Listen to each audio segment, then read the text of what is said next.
আমাৰ দিনবোৰ শিৰোনামটো শুনি অলপ চিন্তা আহিছে হয়নে আমি দেখোন আমাৰ দিনতে আছো কিনো আৰু আমাৰ দিনৰ কথা ক'ব আহিছে যদিও শিৰোনামটো আমাৰ দিনৰ পিছে আজি আমি অলপ পিছুৱাই যাব লাগিব মানে সেই তাহানিৰ দিনবোৰলৈ অৰ্থাৎ আমি প্ৰায় শুনিবলৈ পাওঁ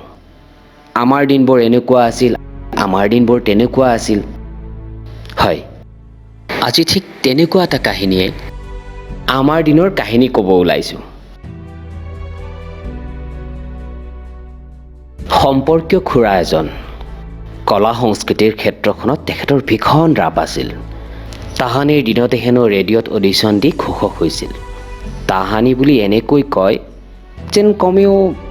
40-50 বছৰ আগৰ কথা অথচ তেওঁ এতিয়াও এজন সুঠাম ডেকাৰ দৰে নহ'বহিনো কিয় মনটোৰ ওপৰতে সকলোবোৰ কথা নিৰ্ভৰ কৰে মন ডেকা মানে শৰীৰ ডেকা বাৰু সেইবোৰ বাদ দিওঁ তাহানিৰ দিনলৈ আহোঁ তেখেত সেই সময়তে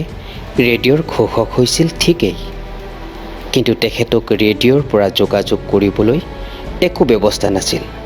মানে মাধ্যম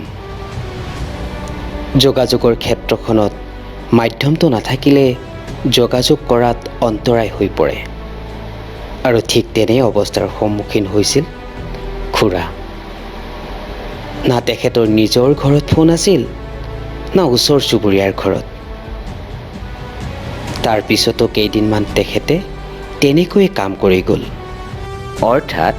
পোষ্ট কাৰ্ডৰ জৰিয়তে তেখেতক ডিউটিৰ খবৰ দিয়ে আৰু তেখেতেও উল্লেখিত দিনটোত কাৰ্যালয়ত উপস্থিত হৈ ডিউটি কৰে সময়বোৰ তেনেদৰে পাৰ হৈ থাকিল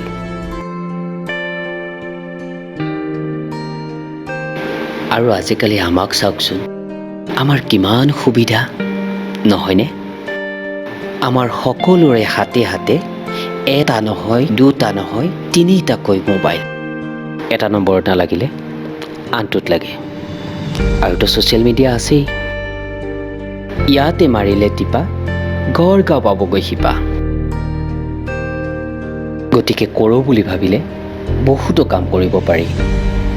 আনক দেখুৱাব পাৰি যিটো আগৰ দিনৰ মানুহে মানে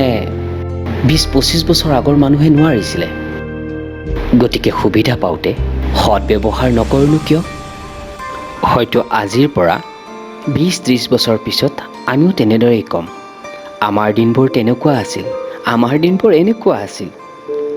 কিন্তু তেতিয়াতো আমি হয়তো জীয়াই থাকিম কাৰণ জীয়াই থাকিলেহে ক'ম নহয় জানো যিহেতু জীয়াই থাকিমেই আমিনো কিয় বাৰু অতীতৰ কথাবোৰক সুঁৱৰি দুখ কৰি সময় অতিবাহিত কৰিম বৰঞ্চ তাৰ সলনি আমাৰ কোৱা উচিত হ'ব যে জন্মলগ্নৰে পৰা এতিয়ালৈ মনে ভাল পোৱা কামবোৰকে কৰিছোঁ আৰু মৰাৰ আগমুহূৰ্তলৈ ভাল পোৱা কামবোৰে নিজক জীপাল কৰি ৰাখিম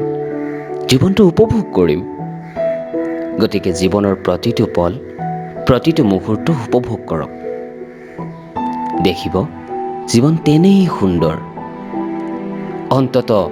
বুঢ়া কালত হাঁহ হুমুনিয়াকাৰী থাকিব লগা নহয় এতিয়াও আপুনি ভাল পোৱা কামবোৰৰ পৰা আঁতৰত আছে নেকি যদি আছে পাৰিলে আজিৰ পৰা আৰম্ভ কৰি দিয়ক আৰু আপোনালোকৰ অভিজ্ঞতাবোৰ আমাৰ লগত ভগাই লওক ধন্যবাদ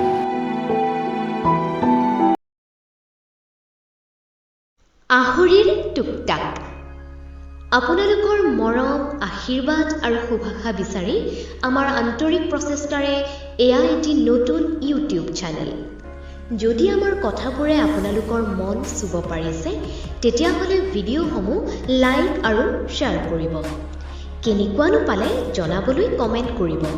আৰু পৰৱৰ্তী ভিডিঅ'সমূহ উপভোগ কৰিবলৈ আমাৰ চেনেলটো ছাবস্ক্ৰাইব কৰিবলৈ নাপাহৰিব